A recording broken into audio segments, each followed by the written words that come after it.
হযরতে ফাতেমাতুজ জাহরা রাদিয়াল্লাহু তাআলা আনহা কোথা থেকে যেন দৌড়ে আসে, চিৎকার দিয়ে নবীজির পিঠ মোবারক থেকে, আমার নবীজির পিঠ মোবারক থেকে ওটের পচানারি বুড়ি উজুরিগুলি সরায়া দিলেন।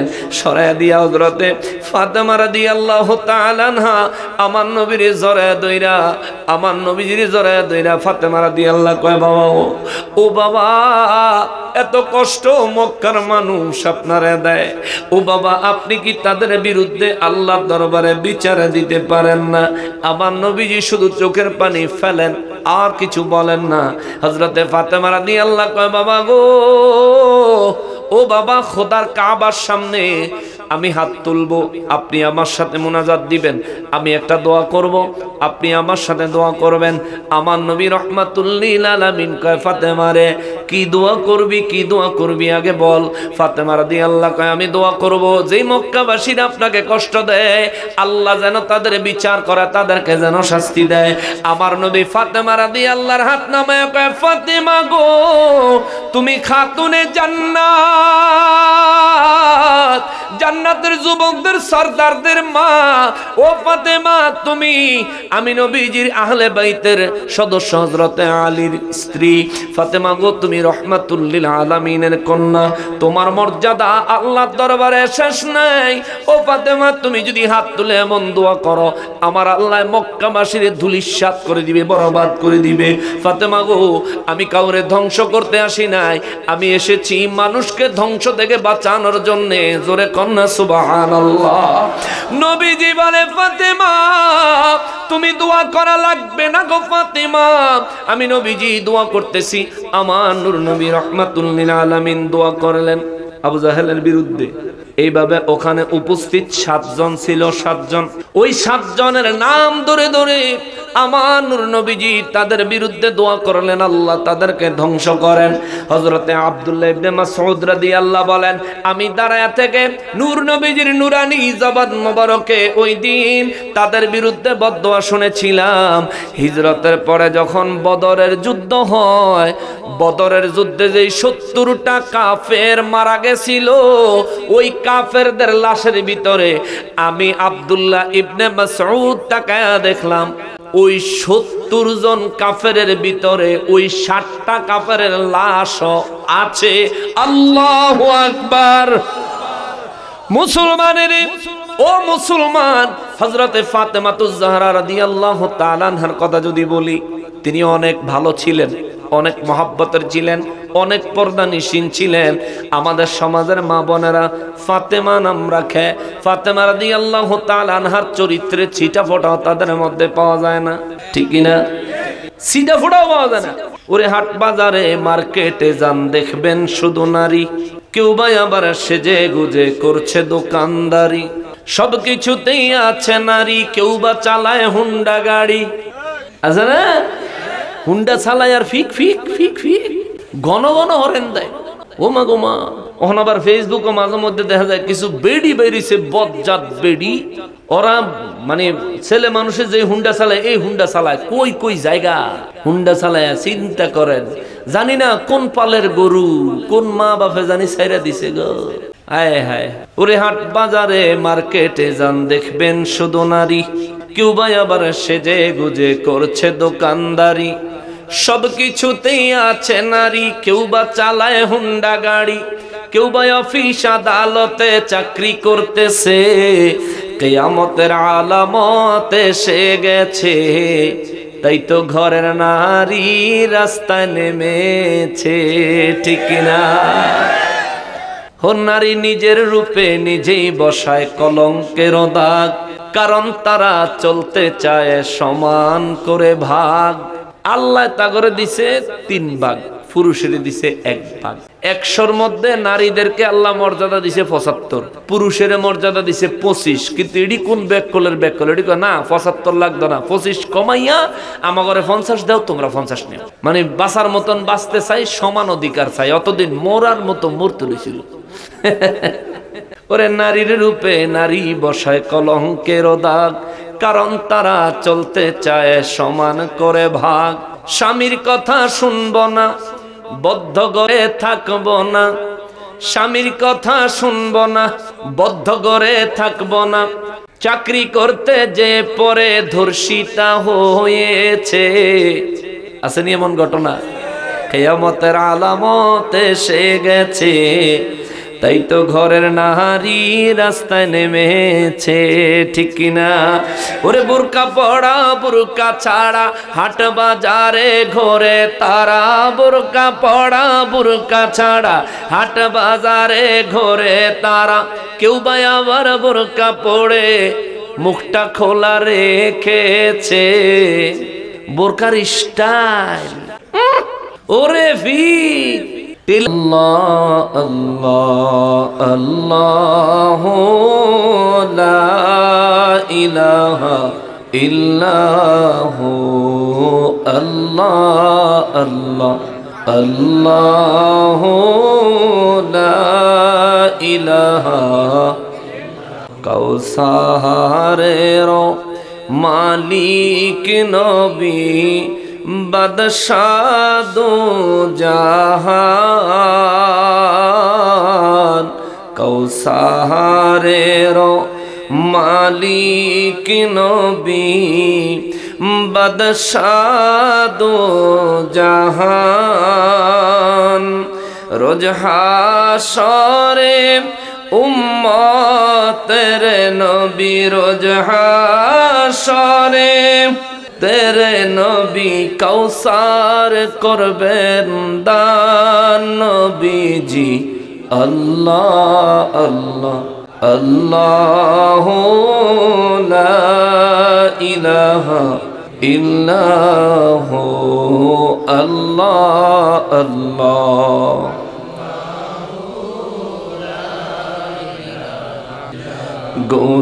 গুনাহগারের গুনাহ ঝরে নবী দুরুদে আপনার। গুনাহগারের গুনাহ ঝরে নবী দুরুদে আপনার। রোজ হাশরে পার করিবেন, রোজ হাশরে উম্মত গুনাহগার। নবীজি আল্লাহ আল্লাহ আল্লাহু লা ইলাহা ইল্লাহু আল্লাহ আল্লাহ আল্লাহু লা ইলাহা লা ইলাহা ইল্লাল্লাহু মুহাম্মাদুর রাসূলুল্লাহ সাল্লাল্লাহু আলাইহি ওয়াসাল্লাম। সকলে উচ্চ আওয়াজে আল্লাহ পাকের শুকরিয়া আদায় করার নিয়তে জবান খুলে পড়ি আলহামদুলিল্লাহ। সূরা আনআম কোরআন শরীফের সিরিয়ালে 6 নম্বর সূরা, 165 খানা আয়াতে কারিমা রয়েছে, মক্কা মুআজ্জামায় নাজিল হয়েছে। সূরা আল আনআম এমন একটা সূরা, 165 খানা আয়াত, এত বড় হওয়া সত্ত্বেও এক রাতে পুরো সূরাটা আল্লাহ নাজিল করেছেন। সুবহানাল্লাহ, এক রাতে 165 আয়াত। আব্দুল্লাহ ইবনে আব্বাস রাদিয়াল্লাহু তাআলা আনহু বলেছেন, আমার দয়াল নবীজির নুরানি জবান মোবারকে শুনেছি এই সূরা যে রাতে নাজিল হয় ওই রাতে 70,000 রহমতের ফেরেশতা এই সূরার আয়াতে কারিমাগুলো নিয়ে জমিনে তাশরীফ এনেছিলেন। সুবহানাল্লাহ। নবীজি বলেছেন, আব্দুল্লাহ রে, ওই দিন ফেরেশতাদের পরিমাণ এত বেশি ছিল, জমিন থেকে আসমানের দিকে তাকাইলে ফেরেশতাদের জন্য আসমান দেখা যায় নাই। সুবহানাল্লাহ, এত ফেরেশতা ছিল। আল্লাহু আকবার। এই সূরাটা 25 নম্বর আয়াত, আমি এটা শুরু থেকে ধরেছি, 25 নম্বরে পর্যন্ত আইছি। দেখি এই সিজন আল্লাহ কোথায় নাই। টার্গেট আছে একটা করে সূরার তাফসীর শুরু করব হায়াতে যতদিন বাঁচি, যদি আল্লাহ আমারে কবুল করে, দোয়া করেন আল্লাহ যদি হায়াত দেয়, যাতে পুরো কোরআন শরীফের তাফসীরটা সুন্নি জনতার জন্য উপহার দিয়ে যেতে পারি। আল্লাহ কবুল করুক, পড়ে না আমিন। কারণ লিখিত কিতাব আলেমরা ছাড়া সাধারণ মানুষ পড়ে না বললেই চলে। যারা আলেমদের মধ্যে আমাদের অনেক আলেমরা পড়ে না, আরেকজনের ওয়াজ হইনা ওয়াজ করে, নিজের ভিত মজবুত না, যার কারণে ওয়াহাবিরা সামনে দাঁড়ায় দমক দিলে নিজে কাঁপে উঠে, আছে না? কিন্তু আমরা সামনে ইনশাআল্লাহ ওয়াহাবিরা কথা কইতে পারে না। কেন বলতে পারে না? আরে ভাই একটু স্টাডি করেন। প্রত্যেকটা সুন্নি আলেম, এক একজন সুন্নি আলেম পারমাণবিক বোমার থেকেও বেশি শক্তিশালী। এক এলাকায় একটা সুন্নি আলেম পড়লে, এক এলাকায় একজন সুন্নি আলেম গেলে সব ওয়াহাবিগো মাথা ব্যথা শুরু হয়ে যায়, ফায়জামা গরম হয়ে যায়, রাতের ঘুম হারাম হয়ে যায়, ঠিক কিনা বলে? একটু স্টাডি করেন। আমার সুন্নি আলেম ওলামা যারা আছেন, মুয়াজ্জিন সাহেব, ইমাম সাহেব, খতিব সাহেব, পড়াশোনা করছেন আমার ছাত্র ভাইয়েরা, দয়া করে একটু পড়াশোনা করবেন। আল্লাহ তাআলা সূরা আল আনআমে 25 নম্বর আয়াতে কারিমায় বলে, বিসমিল্লাহির রহমানির রহিম, ومنهم من يستمع إليك وجعلنا على قلوبهم أكنة أن يفقهوه وفي آذانهم وقرا আওয়াজ করে পড়েন সুবহানাল্লাহ। রব্বুল ইজ্জত বলেন, ومنهم من يستمع إليك يا رسول الله صلى الله عليه وسلم মায়ার নবী গো, এমন কিছু মানুষ আছে দিনের বেলা আপনার দুশমনি করে, রাতের বেলায় আপনার হুজরা মোবারকের কাছে কান লাগায়া দাঁড়ায়া থাকে। জোরে কন না সুবহানাল্লাহ। রব্বুল ইজ্জত বলেন, নবী গো, ওগো রহমাতুল লিল আলামিন, এমন কিছু মানুষ আছে গো যারা দিনের বেলা আপনার বিরোধিতা করে, যারা দিনের বেলা আপনার দুশমনি করে, কিন্তু রাতের বেলা আপনি নবীজির হুজরা মোবারকের কাছে কান লাগায়া দাঁড়ায় থাকে, সারা রাত দাঁড়ায় থাকে, সারা রাত দাঁড়ায় থাকে। সাহাবায়ে কেরাম বলেন, হুজুর ইয়া রাসূলুল্লাহ, আল্লাহ কেন এই কথা বললেন? আল্লাহ কার কথা বললেন? আমাদের দেশে বাতিল যারা আছে, ওয়াহাবি যারা আছে, তাদের আকীদা হলো দেয়ালের ওই পাশে কি আছে আমার নবী জানে না। জোরে কন্না নাউযুবিল্লাহ। অথচ নবী আমার রহমাতুল লিল আলামিন ঈশার নামাজ আদায় করার পরে কোনদিন কিছু খাইতেন না, কিন্তু 2 রাকাত নামাজের নিয়ত বেঁধে ফেলতেন। কোনদিন একটু আরাম করতেন, কোনদিন আরামও করতেন না, 2 রাকাত নামাজের নিয়ত করে ফেলতেন। নামাজে দাঁড়ায় নিজে 2 কদম মোবারক ফুলে ফেলতেন। আম্মা জান আয়েশা সিদ্দিকা রাদিয়াল্লাহু তাআলা আনহা একদিন আমার নবীজির কদম মোবারক ফুলে গেছে দেখে, নবীজি নামাজের মধ্যে যখন বিছানায় বসেছেন তাশাহুদে, নবীজি নুরানি কদম মোবারক ফুলে যাওয়ার কারণে বসেছেন চাপ খেয়ে। আবার নবীজির কদম মোবারক, নুরানি কদম মোবারক এমন টাইট হয়ে আছে, মনে হচ্ছে যেন এক্ষুনি ফেটে ফিনকি দিয়ে রক্ত মোবারক বের হয়ে যাবে। আম্মা জান আয়েশা সিদ্দিকা রাদিয়াল্লাহু তাআলা আনহা গরম পানি একটা পেয়ালাতে লইয়া নবীজির পিছনে দাঁড়িয়ে আছে। নবীজির নামাজ শেষ হলে আম্মা জান গরম পানির পেয়ালাটা জমিনে রাখে নিজের মাথার চুলগুলো খুলে গরম পানিতে লাগায়া মাথার চুল মোবারক দিয়া নবীজির কদম মোবারক ধুয়ে দিচ্ছে, আর চোখের পানি ছেড়ে ছেড়ে কাঁদে আর কয়, ইয়া রাসূলুল্লাহ, নবী গো, ও নবী, আপনার তো কোনো গুনাহ নাই। হুজুর, আপনার কোনো গুনাহ নাই, এশার নামাজ আদায় করে ফেলেছেন। ইয়া রাসূলুল্লাহ, এশার নামাজ আদায় করে ফেলেছেন, তবু কেন সারা রাত দাঁড়ায় নামাজ পড়তে হবে? হুজুর, আপনার কদম মোবারক ফুলে যায়। নবী গো, আপনার কি কষ্ট লাগে না?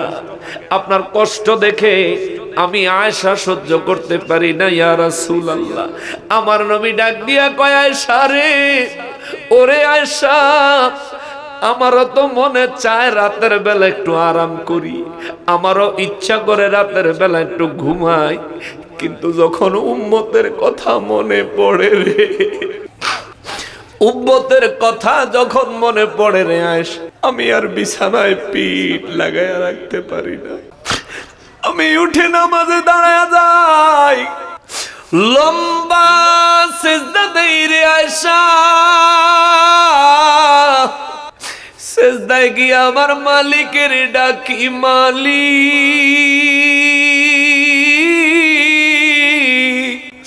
ও আমার আল্লাহ, ইচ্ছা করলে আমি নবী এখন আরাম করতে পারতাম, ঘুমাইতে পারতাম, কিন্তু না ঘুমায়া নামাজের সিজদায় লুটিয়ে পড়েছি। আল্লাহ, আমার একটা উদ্দেশ্য আছে, আপনি দয়া করে আমার উম্মত গুলারে মাফ করে দে। নবী বলেন, আয়েশা রে, আরে আয়েশা, উম্মতের বেদনা, উম্মতের ব্যথা, উম্মতের কথা মনে পড়লে আমি নবী বিছানায় শুয়ে থাকতে পারি না রে আয়েশা। ও আয়েশা, এজন্য আমি নামাজে দাঁড়ায় যাই। নবীজি রাহমাতুল লিল আলামিন ঈশার নামাজের পরে আম্মা জান আয়েশা সিদ্দিকা রাদিয়াল্লাহু তাআলা আনহা বলেন, কোনদিন কিছু খেতেন, কোনদিন কিছু খাইতো না, কোনদিন একটু রেস্ট করতেন, কোনদিন রেস্ট করতেন না। মাঝে মধ্যে নবীজি মাগরিবের নামাজের পরে একটু ঘুমায় যাইতেন, ঈশার নামাজের সময় উঠে এশার নামাজে চলে যেতেন, আর সারা রাত ওই দিন ঘুমাইতেন না। ওই দিন আর সারা রাত আমার নবী ঘুমাইতেন না। নামাজে দাঁড়ায়া দাঁড়ায়া সারা রাত আমার নবীজি কুরআনুল কারীম থেকে তিলাওয়াত করতেন তাহাজ্জুদের ওয়াক্ত পর্যন্ত। আমার নবী রাহমাতুল লিল আলামিন কয়, সাহাবীরা রে, আল্লাহ রাব্বুল ইজ্জত সূরা আনআমের 25 নম্বর আয়াতে বললেন, ওয়া মিনহুম মাইয়াসতামিউ ইলাইকা। হুজুর, আপনি নবী রাহমাতুল লিল আলামিনের বিরোধিতা করেনওয়ালা এমন কিছু ব্যক্তি আছে যারা আপনার হুজরা মোবারকের পাশে নিজের কান লাগায়া সারা রাত দাঁড়িয়ে থাকে আপনি কি বলেন শোনার জন্য, আপনি কি করেন বুঝার জন্য। ইয়া রাসূলুল্লাহ, ওই মানুষগুলার ব্যাপারে আমি আল্লাহ আপনাকে একটু জানাইতে চাই। নবী বলেন, সাহাবীরা রে, আল্লাহ আমাদেরকে যাদের কথা বললেন তাদের পরিচয় আল্লাহ কোরআনে বলে নাই, কিন্তু তাদের পরিচয় আমি নবীজি জানি। জোরে কন্যা সুবহানাল্লাহ। দেয়ালের ওই পাশে কি আছে আমার নবী জানে কি জানে না? জোরে বলেন, জানে কি জানে না?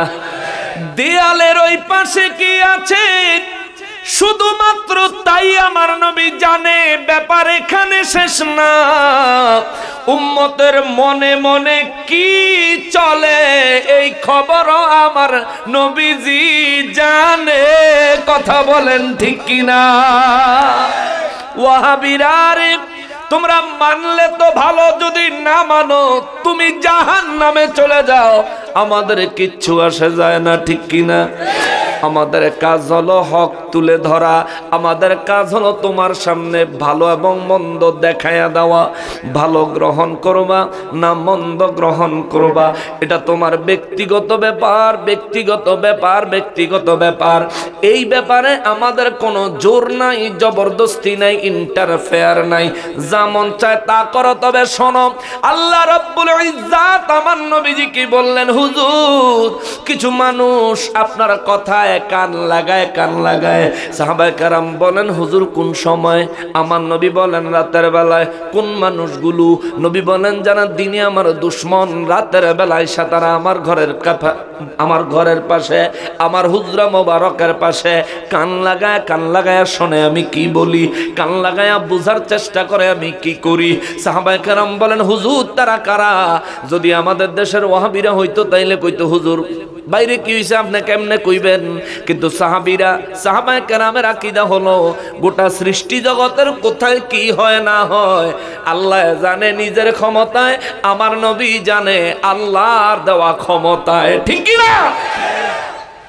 নবীজি রাহমাতুল লিল আলামিন কে সাহাবায়ে কেরাম বলেন, হুজুর ওই বাইরের থেকে কারা কান লাগায়? আমার নবী বলেন, 4 জন ব্যক্তি। আল্লাহু আকবার। কয়জন? হুজুর এই 4 জন ব্যক্তি কারা?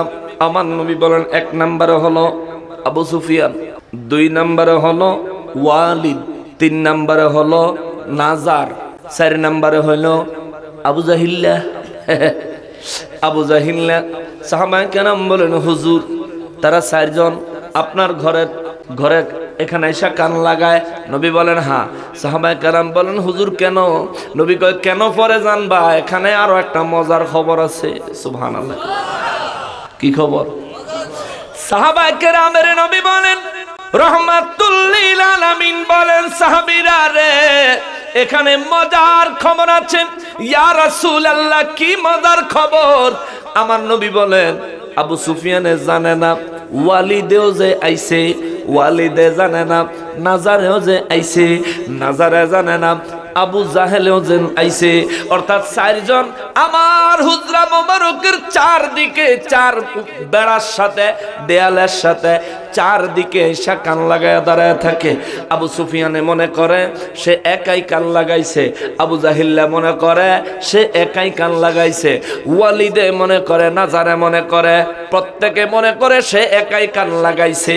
এশার নামাজের পরে আমি নবী আমার ঘরের মধ্যে হুজরা মোবারকের মধ্যে যখন নামাজে দাঁড়াই, কোরআনুল কারীম থেকে যখন তিলাওয়াত করতে আরম্ভ করি রে, সারা রাত কোন দিক দিয়ে শেষ হইয়া যায় এই কাফেরেরা বলতেও পারে না। আমার তিলাওয়াত যখন শেষ হয়, নামাজ যখন শেষ হইয়া যায়, 4টায় যখন বাড়ির দিকে রওনা দেয়, 4টায় রওনা দিলে 1 রাস্তা গিয়া 4টার দেহ হইছে। আবু জাহেল এই আবু সুফিয়ান, হ্যাঁ জি নেতা সাহেব, কইতে আইলা? আমারটা পরে কম, আপনি কইতে আইছেন। সুবহানাল্লাহ কন্যা, আমারটা পরে কমু, আপনি কইতে আইছেন? কই আরে আমি কইতে আইছি পরে কমু। ওই যে দেখ ওয়ালিদের দেখা যায়, এই ওয়ালিদ এদিকে। ওয়ালিদ কয় কিও 2 নেতা এক জায়গায় এত রাতে এখানে কি করেন? কয় আমরা কি করি পরে কমু, তুমি কি আর এটা কয় আমি আইছি দেখতাম আপনারা কি আরেন।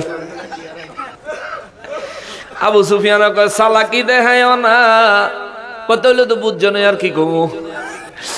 কয় রাহেন আরেকটা কে জানি আইতাছে দেখা যায়, ভালো করে এই নাজার, এই নাজার এদিকে এদিকে। নাজারে কয় 2 হাত তুললে কয় সারেন্ডার। কি সারেন্ডার কে? কয় কি ডাকছেন কে রে? কয় এত রাইতে না কি আর? আমারও তো প্রশ্ন, আপনারা 3 জন এত রাইতে কি আর নেন? আপনারা 3 জন এত রাইতে কি আর? এখন কয় শোন 4টা একখানে কখন এই যে 4 জনের আইছি, এটা কিন্তু মক্কার কারো কাছে কোন যাইত না। বললে সারাদিন ধরে হেগরে মানা করি মুহাম্মদ মুস্তাফা সাল্লাল্লাহু আলাইহি ওয়াসাল্লামের কাছে যাওয়া যাবে না, তার জবান থেকে কোরআনে কারীমের তিলাওয়াত শোনা যাবে না, তার সহচর হওয়া যাবে না, তার আনুগত্য করা যাবে না। সারাদিন আমরা এই বুলি ছড়াই, সারাদিন এই বুলি মানুষের কাছে বলে বেড়াই, কিন্তু এখন আমরা এখানে আইছি যদি মানুষে শুনে তাহলে নেতারে জুতাত গুবরে ভিড়াইব। নেতার কখনো দুর্গতি আছে, খবরদার কারো কাছে কন যাইতো না। আবু সুফিয়ানে আর ওয়ালিদে একসাথে কয় নাইলে না কইলাম, কারো কাছে কইলাম না। নাজার রে, ও নাজার একটা জিনিস জানতে বড় ইচ্ছা করে। কয় কি? কয় সারা রাত বেড়ে যে শুনলাম কি যে মজা লাগলো রে। সুবহানাল্লাহ, কি যে মজা লাগলো, এত মজা তো কোনো কিছু জীবনে পাই নাই। রাত পার হইয়া গেল কোন দিক দিয়া বুঝতেই পারলাম না। নাজার মুহাম্মদ সাল্লাল্লাহু আলাইহি সাল্লাম কি কইল রে? সুবহানাল্লাহ, কি বললো কি? এখন নাজারে আসছিল বদমাশ, স্যারটাই তো বদমাশ। নাজারে আসছিল বদমাশ। নাজারে কয় কি কি কইব? উনি আবার কি কইব? উনি তো শুধু জিহ্বা নাড়াচাড়া করেছেন আর পূর্ববর্তী মানুষদের গল্প বলেছে, যেমনি ভাবে আমিও তোমাদেরকে মাঝে মাঝে গল্প শোনাই। আবু সুফিয়ানে কয় নাজার তোমার কথাটা আমার ভালো লাগলো না। কয় আমার মনে হয় মুহাম্মদ সাল্লাল্লাহু আলাইহি ওয়াসাল্লাম এই সারা রাত কোরআন এই যা পড়লো যা বললো, আরবি ভাষা তো তারা তো আরবি বুঝতেন, যে যা বললো এগুলো অতীতের ঘটনা হইল। আমি আবু সুফিয়ানের মনে হয় প্রত্যেকটা কথা সত্য। সুবহানাল্লাহ। আবু জাহিল কয় আবু সুফিয়ান চুপ, মুহাম্মদ চুপ, একদম চুপ। আবু সুফিয়ান কয় কি লিগা? সত্যি কথা কইয়া দিমু, গোমর ভাস কইরা দিমু। আবু জাহিল কয় মুহাম্মদ মুস্তাফা সাল্লাল্লাহু আলাইহি ওয়াসাল্লামের কথাগুলো বিশ্বাস করার চাইতে মরে যাওয়া অনেক বালা। জোরে কর নাউজুবিল্লাহ। আর আবু সুফিয়ানের বেশি কথা কয় না, বেশি কথা বলে না, কারণ হলো যেমনই হোক সাইরোটা তো একই গ্রুপ, আর কিচ্ছু কয় না। না বলে তারা চলে গেল। তাদের কথা আমার রব্বুল ইজ্জত বলেন ওয়া মিনহুম মাইয়াসতামিউ ইলাইকা। হুজুর নবী গো, এই কাফেরদের মধ্যে, মক্কাবাসীদের মধ্যে এমন কিছু মানুষ আছে যারা আপনার হুজরা মোবারকে কান পাতে, আপনার তেলাওয়াত শুনে, আপনারা কথা শুনে। ইয়া রাসূলুল্লাহ ওয়া জাআলনা আলা কুলুবিহিম আকিন্নাতান আন ইয়াফকাহুহু ওয়া ফি আযানিহিম ওয়াকরা। আওয়াজ করে পড়েন আল্লাহু আকবার।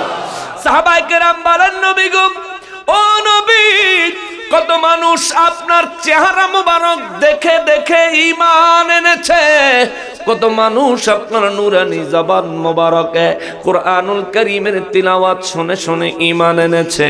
ইয়া রাসূলুল্লাহ, এই কাফেররা ঈমান আনে না কেন? তারা যদি চারজন ঈমান আনতো হুজুর, তাইলে তো আমাদের আর কোনো টেনশন থাকতো না। মক্কা মুআজ্জামায় ওপেনে ইসলামের বাণী প্রচার করা যাইতো। ইয়া রাসূলুল্লাহ, তারা ঈমান আনে না কেন? আমার রব্বুল ইজ্জত বলেন ওয়াজআলনা আলা কুলুবিহিম আকিন্নাতান আন ইয়াফকাহুহু। নবী গো, তারা কেন ঈমান আনে না? সাহাবায়ে কিরামকে জানিয়ে দেন, তারা কানে শুনে মজা পাইলেও তারার অন্তরে আছে দুষ্কৃতি, অন্তরে আছে শয়তানি, অন্তরের মধ্যে আছে ষড়যন্ত্র চক্রান্ত, যার কারণে আমি রব্বুল ইজ্জত, আমি রব্বুল আলামিন তাদের অন্তরে পর্দা ফেলে দিয়েছি, পর্দা ফেলে দিয়েছি, পর্দা ফেলে দিয়েছি। তারা হেদায়েতের বাণী শুনে কিন্তু বুঝে না। তৎকালীন সময়ে আবু সুফিয়ানে, ওয়ালিদে, নাজারে, আবু জাহেলে কোরআনের তেলাওয়াত শুনতো, কিন্তু কোরআনের তেলাওয়াতের, কোরআনুল কারীমের নিগূঢ় রহস্য, এর নিদর্শন বুঝার মতন ক্ষমতা তাদের ছিল না। তাদের কলবের মধ্যে আল্লাহ পর্দা ঢেলে দিয়েছিল। এখনকার সময় সোনার বাংলাদেশে আহলে হাদিস আর ওয়াহাবি নামক ভণ্ডরা যারা আছে রে, তাদের কলবের উপরেও আমার আল্লাহ পর্দা দিয়া দিছে, ঠিক কিনা বলে? নইলে কোরআন থেকে দলিল দেওয়ার পরেও ওয়াহাবিরা মানে না কেন? কোরআন থেকে হাদিস থেকে দলিল দেওয়ার পরেও আহলে হাদিসরা মানে না কেন? বুঝতে পেরেছি, আবু জাহেল আর আবু সুফিয়ান, ওয়ালিদ, নাজারের কলবে আমার আল্লাহ যেইভাবে পর্দা ফেলে দিয়েছিল, এদের কলবেও পর্দা ফালায়া দিছে কি? শুনবি, পড়বি, মাগার বুঝবি না, ঠিক কিনা? ওরা যে তাফসিরে জালালাইন পড়ে, আমরাও সেই তাফসিরে জালালাইন পড়ি। ওরা যে তাফসির ইবনে কাসির পড়ে, আমরা সেই তাফসির ইবনে কাসির পড়ি। ওরা যে তাফসির ইবনে আব্বাস পড়ে, আমরা তো ওই তাফসির ইবনে আব্বাস পড়ি। ওরা যেই বুখারী পড়ে, আমরাও সেই বুখারী পড়ি। ওরা যেই মুসলিম, তিরমিজি, আবু দাউদ, নাসাই, ইবনে মাজাহ পড়ে, আমরাও সেই মুসলিম, তিরমিজি, আবু দাউদ, ইবনে মাজাহ, নাসাই পড়ি।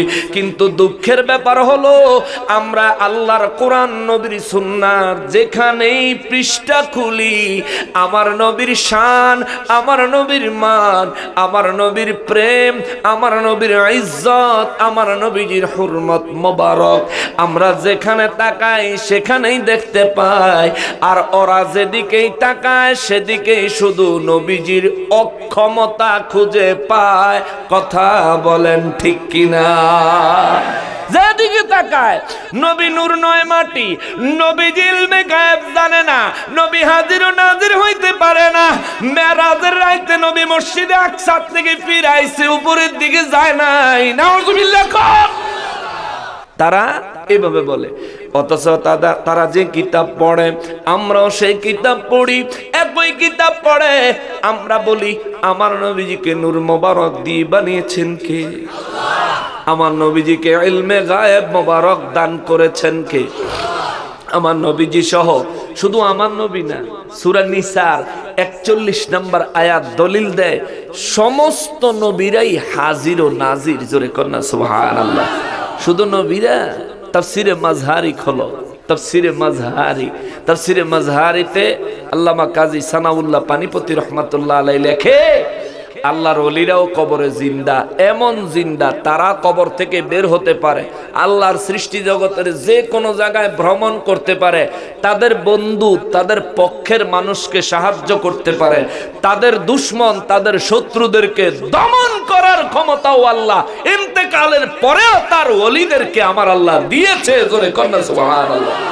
আল্লামা কাজী সানাউল্লাহ পানিপতি রহমাতুল্লাহ আলাইহির মতো জগৎ বিখ্যাত আলিমের আকীদা হলো আল্লাহর ওলিরা কবরে জিন্দা, আল্লাহর ওলিরা রওজা মাজার শরীফ থেকে বের হতে পারেন, আল্লাহ সৃষ্টি জগতে ভ্রমণ করতে পারেন, তাদের বন্ধুদেরকে সাহায্য করতে পারেন, তাদের মহাব্বতকারীদেরকে সাহায্য করতে পারেন, তাদের দুশমনদেরকে শায়েস্তা করতে পারেন।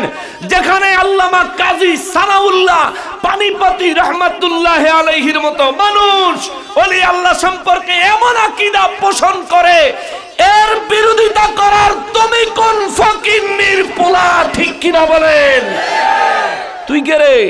কইতে আইছো তোর রোহিঙ্গার ঘরে রোহিঙ্গা? তুই কইতে আইছো ওলি আল্লাহ মানো না? মানুষ না তুই ওলি আল্লাহ?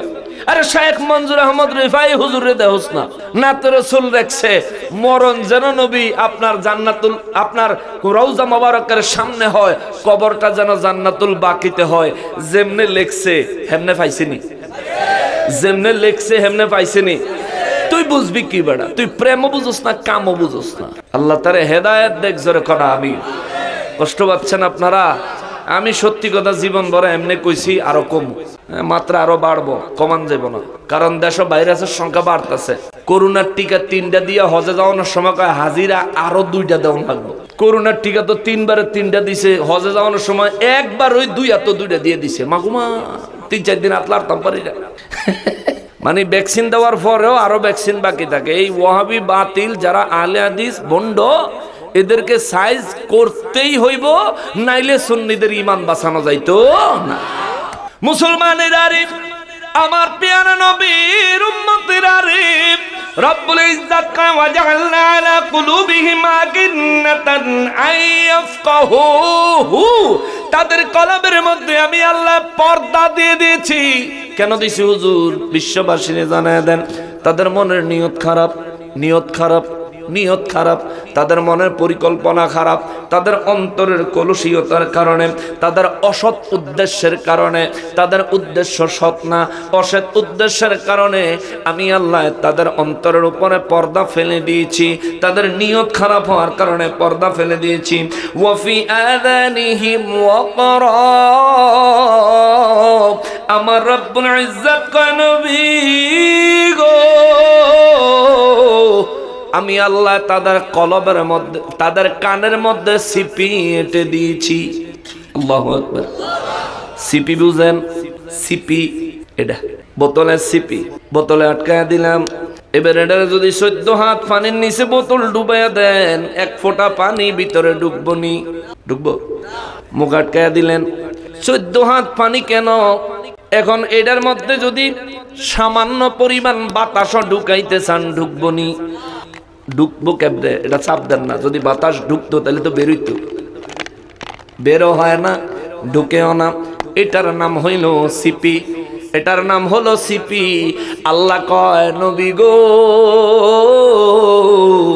আইয়াফকাহুহু ফি আযানিহিম ওয়াকরা, আমি তাদের 2 কানের মধ্যে সিপি এঁটে দিয়েছি। আপনার নবীর শান ও মান, মর্যাদা, মর্তবা, দ্বীন-ই ইসলামের সঠিক বাণী, আমি আল্লাহর কথাগুলো আপনার নবীর পক্ষে গেলে ওয়াহাবিরা, বর্তমানের ওয়াহাবিরা, আহলে হাদিসেরা, লামাযহাবী ভণ্ডরা তৎকালীন সময়ের আবু জাহেল, আবু সুফিয়ান, ওয়ালিদ, নাজার, তৎকালীন সময়ের বেয়াদ্দফের দলেরা কেউ আমার নবীর শানমান মানত না। ও মুসলমানেরই হযরতে আবু জাহেল আর আরেকটা কাফের একদিন রাস্তা দিয়া যাওয়ার সময়, বিরাট একটা পাহাড়ের পাশ দিয়া রাস্তা, একটু টার্নিং আছে, টার্নিং পয়েন্টে দেখে আবু জাহেল আইতাছে, ওই সাহাবী যাইতাছে, ওই সাহাবী দাঁড়ায় আবু জাহেল দাঁড়াও, একটা কথা আছে। কি কথা? কষ্ট হচ্ছে আপনাদের? আমি নিরেট কোরআন হাদিস থেকে কথা বলতেছি, একটু ধৈর্য ধরবেন, মনোযোগ দিবেন, বুঝবেন। আবু জাহেল রাস্তার মধ্যে পায়া ওই কাফেরটা কয় দাঁড়াও আবু জাহেল, তারা কইতো আবুল হাকাম, কাফেররা কইতো আবুল হাকাম, মুসলমানরা কইতো আবু জাহেল। তার নাম দিছে আবু জাহেল, আমার নবীজি, সুবহানাল্লাহ, আমার নবীজি নাম দিছে আবু জাহেল। আবু জাহেলের অর্থ হলো মূর্খের বাপ, আর আবুল হাকাম অর্থ হলো জ্ঞানীর বাপ, জ্ঞানীর পিতা আবুল হাকাম, মূর্খের পিতা আবু জাহেল। এখন তার দলের লোক হইয়া ওই কাফেরে কয় আবুল হাকাম একটু দাঁড়াও, একটু কথা আছে। কয় কি?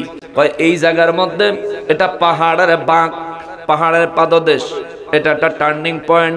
এই জায়গায় আমার পিছনে কেউ নাই, তোমার পিছনেও কেউ নাই, এই জায়গায় আমরা দুইজন ছাড়া আর কেউ নাই। আবু জাহেল রে, আমার একটা কথার জবাব দিবিনি? কয় কি?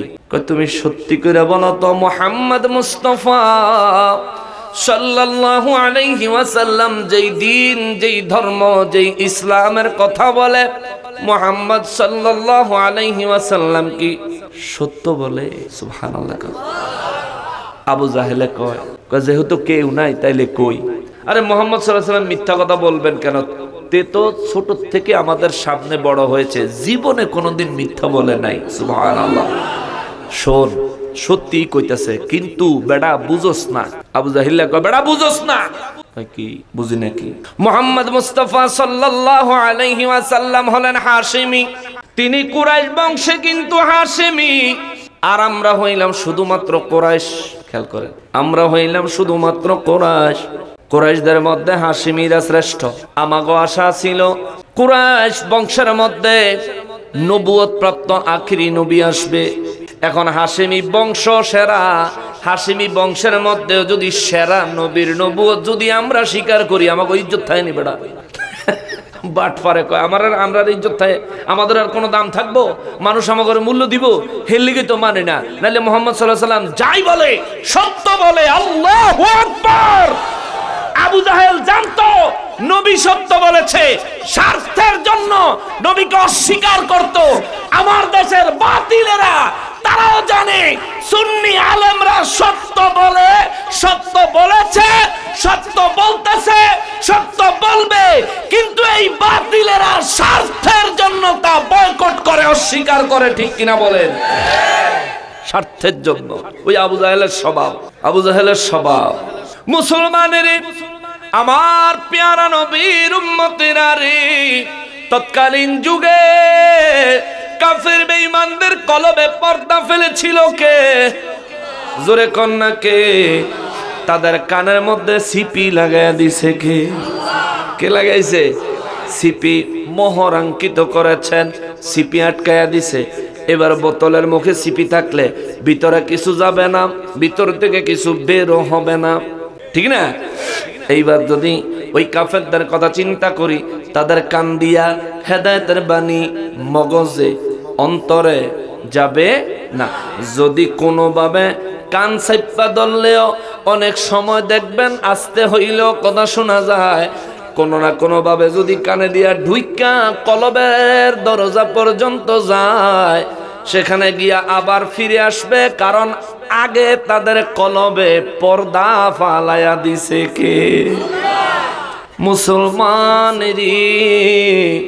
ও মুসলমান, আমার রব্বুল ইজ্জত বলেন, নবী গগ রহমাতুল লিল আলামিন, ওয়া ইয়ারা কুল্লা আয়াতিল লা ইউমিনু বিহা। এই যে কাফের বেঈমানেরা, তাদের অন্তরে আমি আল্লাহ পর্দা ফেললাম, তাদের কানের মধ্যে সিপি লাগাইয়া দিলাম। এর কারণে আপনি মন খারাপ করিয়েন না, আফসোস করিয়েন না। যে তাদেরকে হেদায়েত আমি আল্লাহ দিলে মুসলমানের সংখ্যা বাড়তো, ইমানদারের সংখ্যা বাড়তো। হুজুর তার জন্য আপনি মন খারাপ করিয়েন না। এরা হলো কাফের, জাতীয় কাফের, এমন কাফের আমার আল্লাহ বলেন ওয়া ইয়ারা, এই বেদ্যবেরা, এই কাফেরেরা যদি দেখে, যদি দেখতো কুল্লা আয়াতিন, আমি আল্লাহ যত নিদর্শন বানাইছি, জান্নাত যদি তারা নিজের চোখে দেখা পালাইতো, জাহান্নাম যদি নিজের চোখে দেখা পালাইতো, এমনকি আমি আল্লাহকেও তারা যদি নিজের চোখে দেখে ফেলতো, আমার আল্লাহ বলেন তাদের মনের মধ্যে এমন অসৎ উদ্দেশ্য আছে গো নবীজি, লা ইউমিনু বিহা, এই বেয়াদফেরা আমাকে দেখার পরেও, আমার সমস্ত নিদর্শন নিজের চোখে দেখার পরেও আমি আল্লাহ জানি লা ইউমিনু বিহা, এই বেয়াদফেরা ঈমান আনতো না। চিৎকার দিয়া কর নাউযুবিল্লাহ।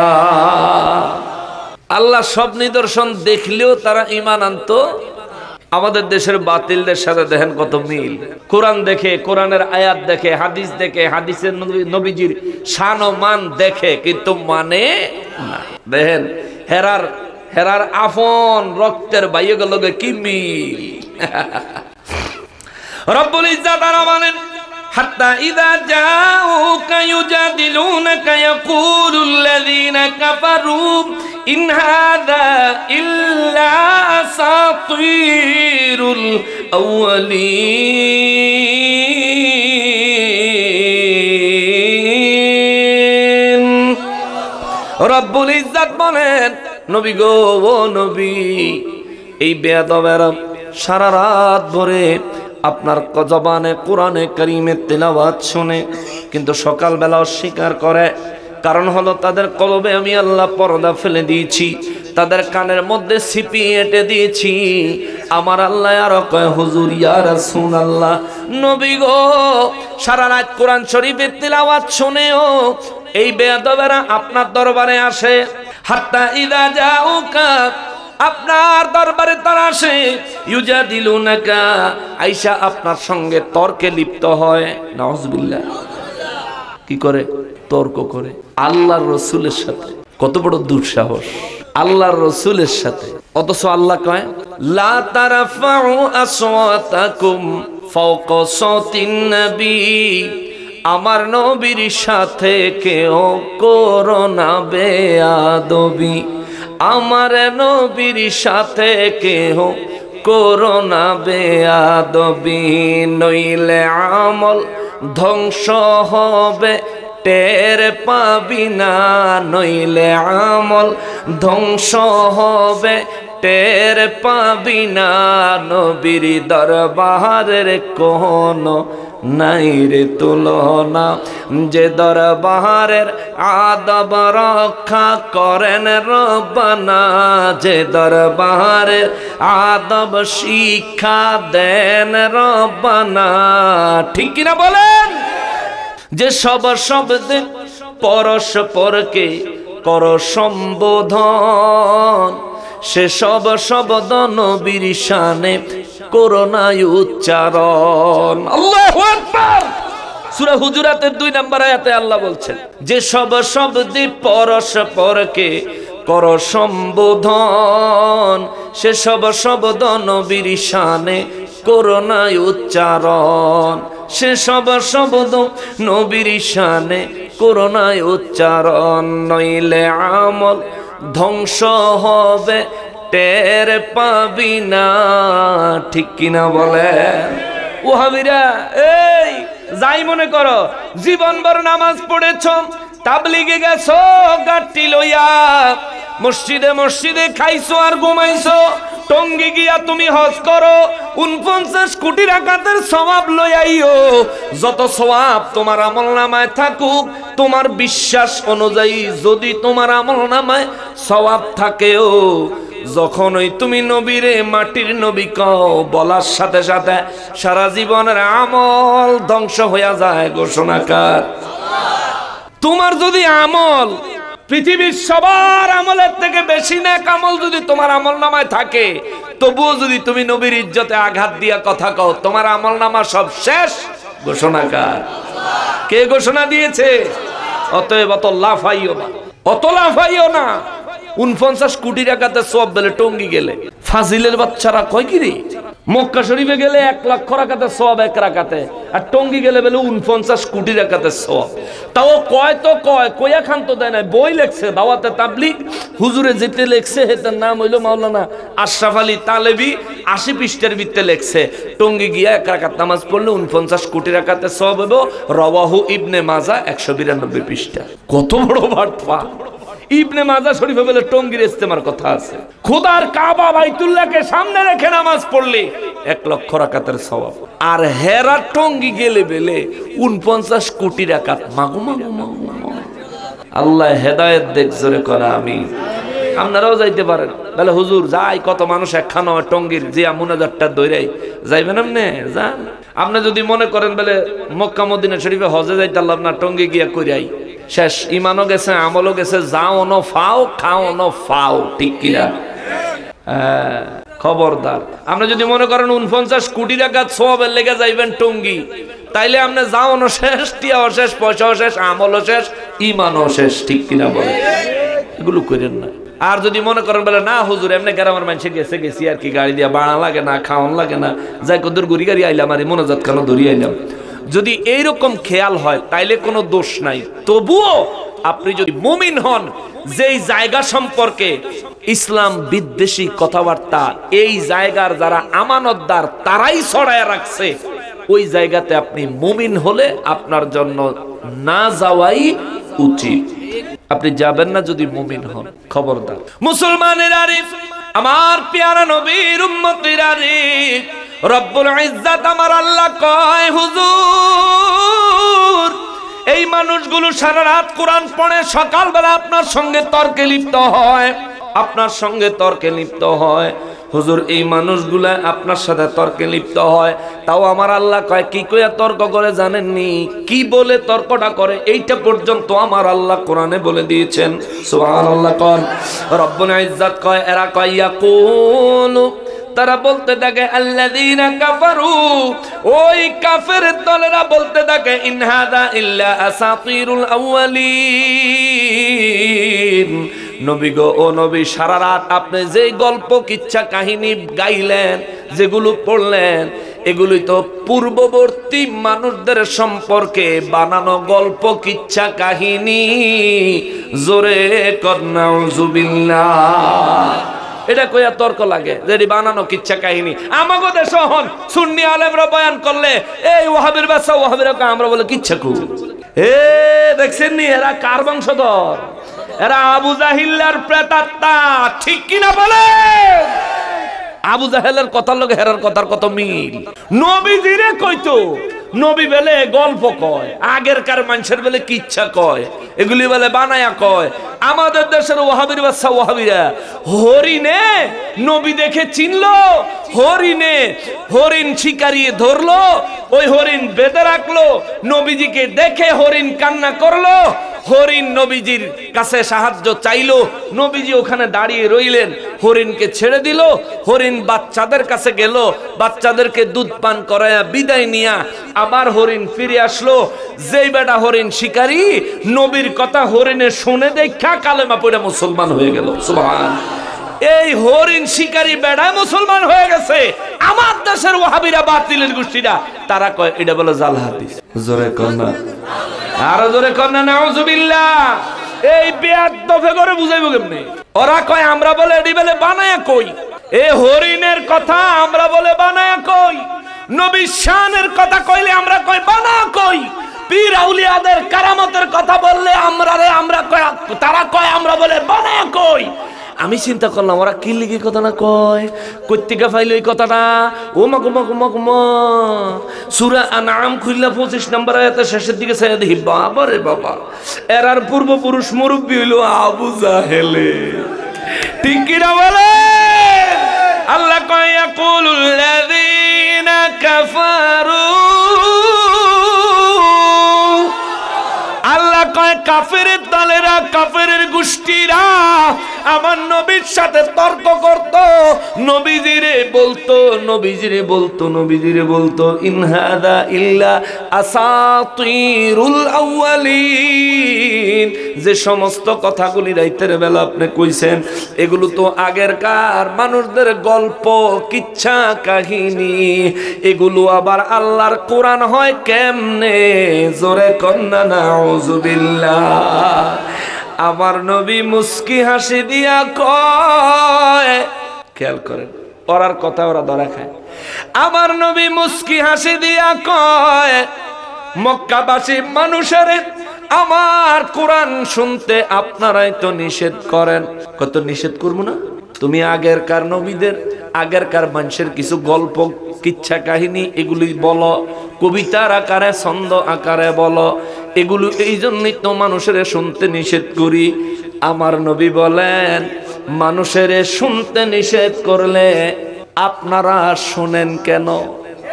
সুবহানাল্লাহ। কোন আবু জাহিল কইছে আমরা জীবনও না, জীবনও না, আমরা শুনি না, আমরা শুনি নাই।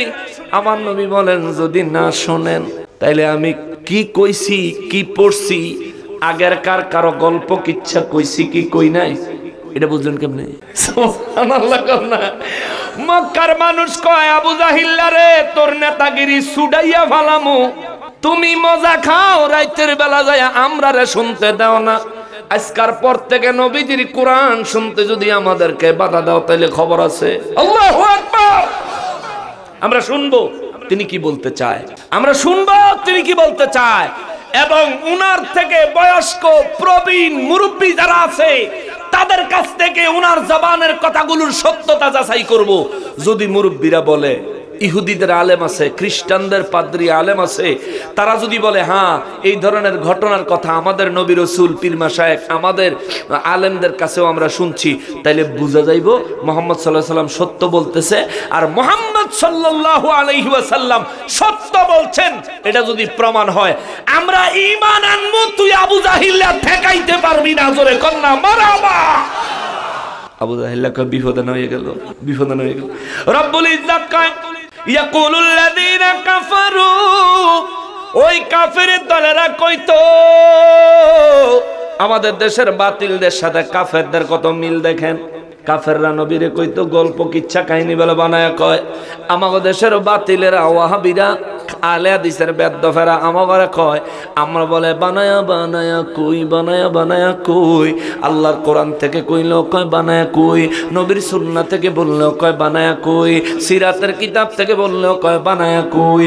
আহারে আহারে আহারে, সমস্যা হইছে কি জানেননি? আপনার বগলের তলায় যদি শুটকির পোটলা থাকে, আতরের দোকানে গেলেও শুটকির গন্ধ পাইবে। ওরার বগলের তলায় শুটকি, ওরা জাতীয় চোর। কথা কন ঠিক কিনা? কবেন হুজুর আপনি ওরা চোর কইয়া গালি দিলেন। আরে মিয়া গালি না, সামনে রমজান মাস আসতেছে, তারাবির নামাজ 20 রাকাতের টানে 12 রাকাত চুরি করছে চোরেরা। ঠিক কিনা বলেন?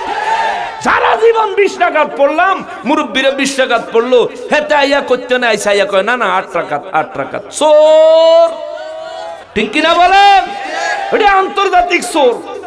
বিতিরের নামাজ সারা জীবন পড়লাম 3 রাকাত, মুরব্বীরা পড়ছে 3 রাকাত, সূরার ঘরে সূরা 2 রাকাত হেন তো চুরি করছে, কয় 1 রাকাত বলে। আর মিয়া 1 রাকাত কোন নামাজ আছে নাকি? হেতে কয় 1 রাকাত। বেয়াদব। তাইলে ওরা জাতীয় চোর, কোন সন্দেহ আছে? এরা কি? এরা কি? ওরা কি? ইন্টারন্যাশনাল চোর, জাতীয় চোর। নামাজের পরে মুনাজাত চোর। ঠিক কিনা বলেন? জানাজার পরে দোয়া চোর, মিলাদের কিয়াম চোর, নবীজির সালাম চোর। হারামি। হারান বুঝলেন? নবীজির হেতে দাঁড়াইয়া সালাম দিত চায় না। কে কয় এটা দলিল নেই, এটা শিরক, এটা বেদাত। অথচ হেতার আব্বার আর হেতার আম্মার যখন বিয়ে হইছে, এই সময় কিন্তু ওই কাজী সাহেবে, ওই মসজিদের ইমাম সাহেবে দাঁড়াইয়া মিলাদ শরীফ পইড়া হের পরে দোয়া করছে। ঠিক কিনা বলেন? তো যদি মিলাদ পড়লে দাঁড়াইলে যদি শিরক হয়, এটা যদি বেদাত হয় তাহলে তোমার আব্বা আম্মার বিয়ার ভিত্তে সেরেক হইছে, তা তোমার আব্বা আম্মার বিয়া শুদ্ধ হয় না, তো তুই তো হালাল না রে,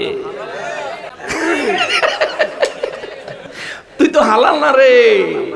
হ্যাঁ, কামটা করছ কি তুই মিলাদের বিরোধিতা কইরা? তুই চিন্তা করছ তোর জন্ম নিবন্ধন বাতিল হয়ে গেছে, তোর ভোটার আইডি বাতিল হয়ে গেছে, ঠিক কিনা বলে?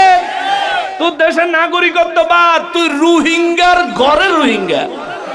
আল্লাহ হেদায়েত দেখ জোরে কোনা। আমি কষ্ট পাইতেছেন আপনারা, মনে দুঃখ লাগতেছে? তারা কইব এই যে আমগরে শুরু করলো বহা, তোরারে আল্লাহ কোরআন শরীফে কইয়া দিছে ও তুল্লিম বাদা যালিকা জানিম, তোরার জন্ম ঠিক নাই। কে বলছে? তো আল্লাহ যেটা কইছে আমরা তো সেটা কইলাম। আল্লাহ তো থিওরি দিছে, আমি প্রমাণ দিলাম।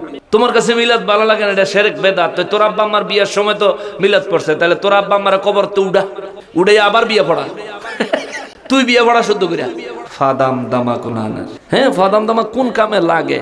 ওর আব্বা আম্মারে যদি কবর তো উড়ায়, যদি কোন রকমে জিন্দা হইতে পারে, ওর আম্মা লেবো ফিসা আর ওর আব্বা লেবো জুতা। ওর আম্মা ফিসা দিয়া ফিটটা, ওর বাপে জুতা দিয়া ফিটটা ঠিক করে লেবো। বেয়াদব বেয়াদব, তোরে ঠিক করে লে মিয়া। তুই কইতে না মুক্তি হইছত? তুই মুক্তি হইছত না মূর্তি হইছত? ঠিক কিনা বলে? তুই ফিসা বইছত না ফসরা বইছত? ফাজিল কোথাকার মুসলমানের কষ্ট পাইতেছেন আপনারা। আমি উচিত কথা, আমরা কষ্ট পাইলেও কমু, না পাইলেও কমু, কারণ এটা নিজের মতো করে কমানোর অধিকার আমার নাই, নিজের মতো করে বাড়ানোর ক্ষমতাও আমার। মা ফাতেমা রাদিয়াল্লাহর কথা আসতেছে, খেয়াল করবেন। নবীজি রাহমাতুল লিল আলামিনের আমার রব্বুল ইজ্জত বলেন, নবী গো, ও মায়ার নবীজি, এই বেয়াদবেরা রাতের বেলায় আপনার হুজরা মোবারকের পাশে কান পাতে, সারা রাত শুনে, আবার সকালবেলা আইসা আপনার সঙ্গে তর্কে লিপ্ত হয়, আপনাকে বলে আপনি নাকি আগেরকার মানুষদের গল্প কিচ্ছা কাহিনী বলে বেড়ান, এগুলি নাকি বলে বলে রাত্র পার করে দেন।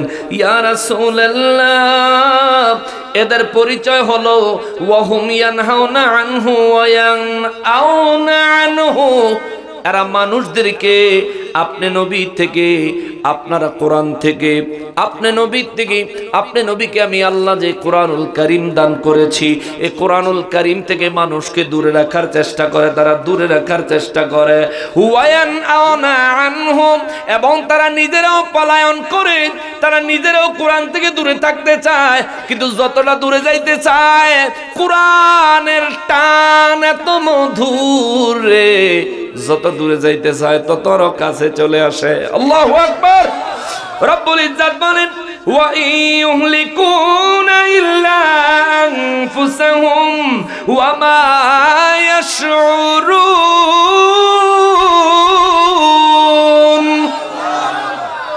কাফেরদের স্বভাব ছিল আমার নবীর কাছে মানুষকে যাইতে বাধা দিত, নবীজির কাছ থেকে কোরআন শুনতে মানুষকে বাধা দিত।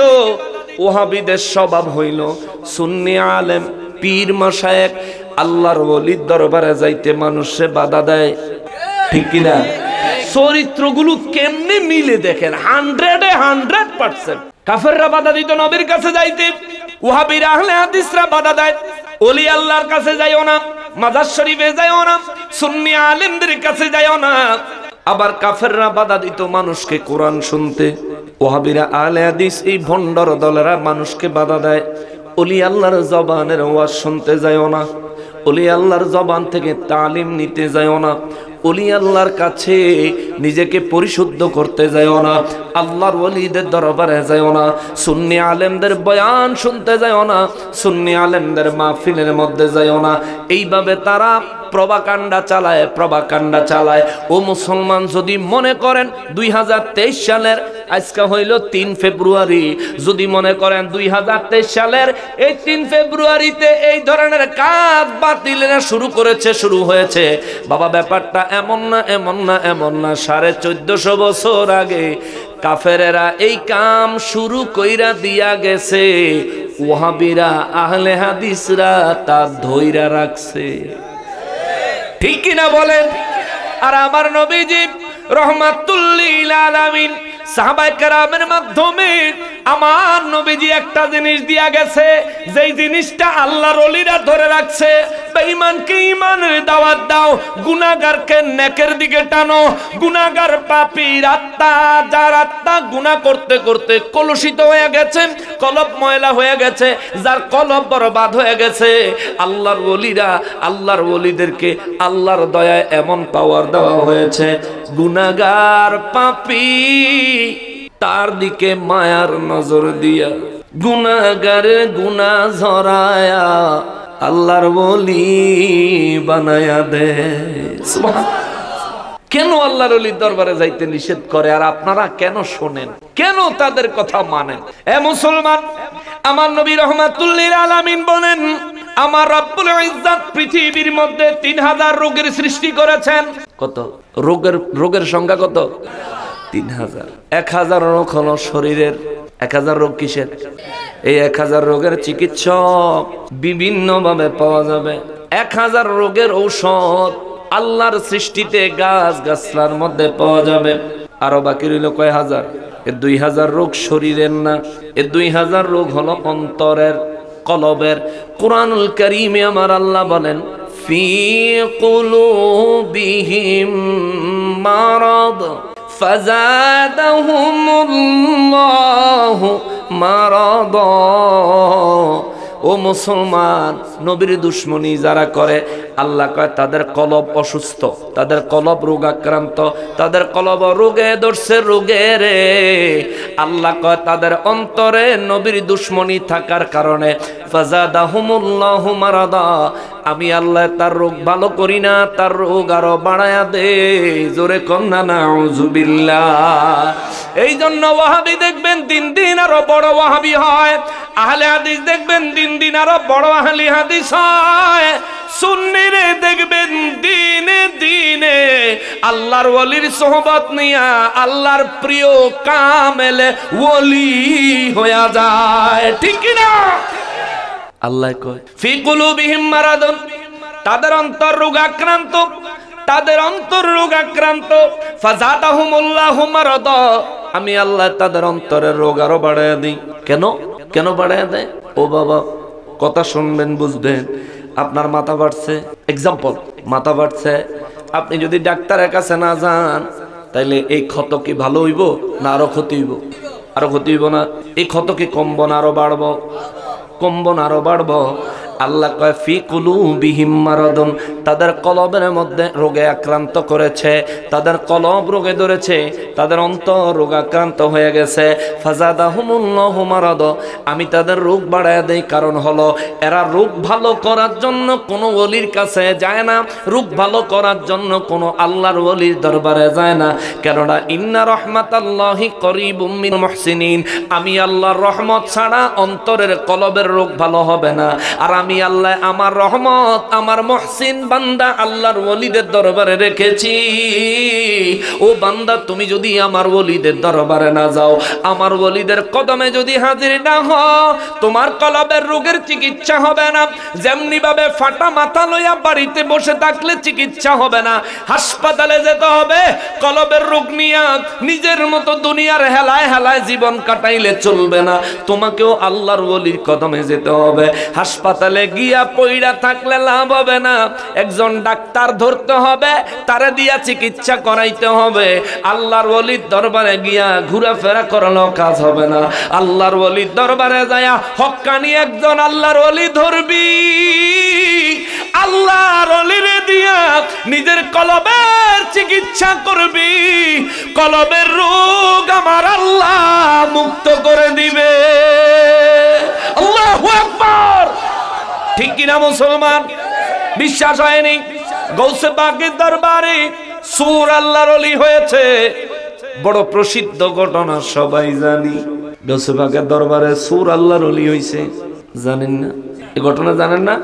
চুরি করতে হয়েছে, গৌসে পাক আল্লাহর ওলি বানাই দিছে। আচ্ছা, সূরের তো শ্বশুর বাড়িও নাই, সূর কেমনে আল্লাহর ওলি হয়? চোর কেমনে আল্লাহর ওলি হয়? আরে আল্লাহর ওলির সংস্পর্শে আসলে, আল্লাহর ওলি দামি জিনিস, আল্লাহর ওলি দামি জিনিস, এই দামি জিনিসের সংস্পর্শে আসছে, আল্লাহ তারও দামি বানায় দিছে। সুবহান। বাবা, আপনাদের এলাকায় লাকড়ির চুলা আছে না? কাঠ দিয়া, গাছের কাঠ দিয়া রান্না বান্না করে না? করেনি? আচ্ছা, গাছের যেই কাঠ জ্বালায় আপনি রান্না বান্না করলেন, আপনার কোরআন শরীফ পড়ার জন্য যে একটা রেহাল বানায়, রেহাল, এই রেহালটাও তো কাঠ দিয়ে বানাইছে। সেটা যে কোনো গাছের কাঠ হতে পারে। হ্যাঁ, এখন আপনার বাড়িতে রান্না করার জন্য যে কোনো গাছের কাঠ দিলে আপনি রান্না করেন, কিন্তু কোরআন শরীফের রেহালটাও তো একটা কাঠ। এটা দিলে চুলাত দিয়া ভাত রানবো? বলেন, রানবে? চুলাত দিব? দিত না। এটাও তো কাঠ। যেটি দিয়ে রান্ধে সেটাও তো কাঠ, এটা দিত না। কারণ হইল কোরআনের সাথে লেগে থাকার কারণে এই কাঠের দাম বেড়ে গেছে। এটা আগুনে দেওয়া যাবে না, ভেঙে গেলে প্রয়োজনে পানিতে ফেলে দিব। ঠিক কিনা বলেন? আগুনে দেওয়া যাবে। কোরআনের সাথে কাঠ লেগে থাকলে কাঠের দাম হয়।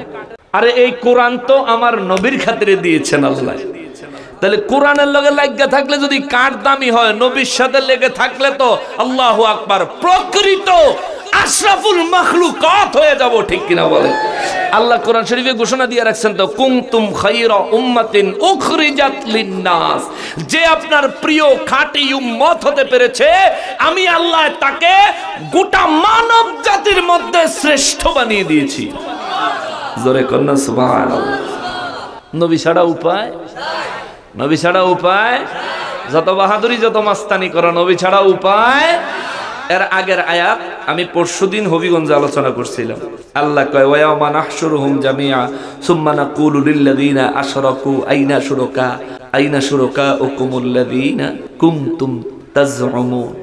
আল্লাহ কয় যে হুজুর, হাসরের ময়দানে যখন অগরে দইরা কমু বলে, এই তোরা দুনিয়ার যে পূজা টুজা করতি, তোরা ভগবান টগবান, ওরা কই? ওরারে ডাক, তো করে সাহায্য করতে আইক।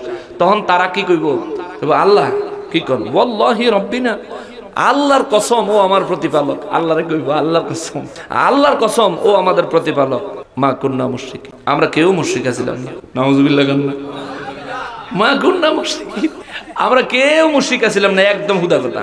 হাসরের ময়দানও কইব তারা। হাসরের ময়দানে আমাদের দেশের ওয়াহাবিডি জানি হাসরের ময়দানও কিটা কইব। আর যদি আল্লাহ জিজ্ঞাসা, কে ক নবী, কে নবীরে কি দিয়া বানাইছি? মাটি দিয়া। কব নবীরে বলে মাটি দিয়া বানাইছি, তুই বলে কইছ? কব আহ আস্তাগফিরুল্লাহ। কে কইছে? আল্লাহ। হুদা মিছা কথা, হুদা মিছা কথা। কি এর নবী মাটি? নবী নূর। নবীরে যে বানাইছেন এসম কি মাটি আসিল নি? আমরা কি পাগল? আমরা কি কইমু যে নবীরে মাটি দিয়ে বানাইছেন? হুদা কথা, হুদা কথা, হুদা কথা। আল্লাহ কবে তোর আমল নামাজে লিখে দিছে, কবে নিশ্চয় ফেরেশতায় কোনো জায়গায় গন্ডগোল করছে। ফেরেশতায় বলে গন্ডগোল করছে, চিন্তা করেন। হ্যাঁ, আল্লাহ কবে বেদব, তুই কিতা কস? ফেরেশতা গন্ডগোল করছে। হ আল্লাহ, নইলে আমি তো জীবনও কই নাই নবী মাটির। তখন আল্লাহ কইব, ঠিক আছে, তোর মুখ বন্ধ কর, তোর হাত পা অঙ্গ প্রত্যঙ্গ সাক্ষী দিব তুই কি কইছ না কইছ। যখন অঙ্গ প্রত্যঙ্গের জবান খুলে যাবে, অঙ্গ প্রত্যঙ্গ কইবে, আল্লাহ তার মতো জালিয়াত আর কেউ নাই। তো দুনিয়া তুমি মিছা কথা কইছে, আজকে হাসরের ময়দানে মিছা কথা কইতাছে, তাই কত বড় বেয়াদব তে জানেনি। তার মিছা কথার লাগি আল্লাহ জাহান্নামের ভিতরে আমরা শুদ্ধ শাস্তি গাইবো।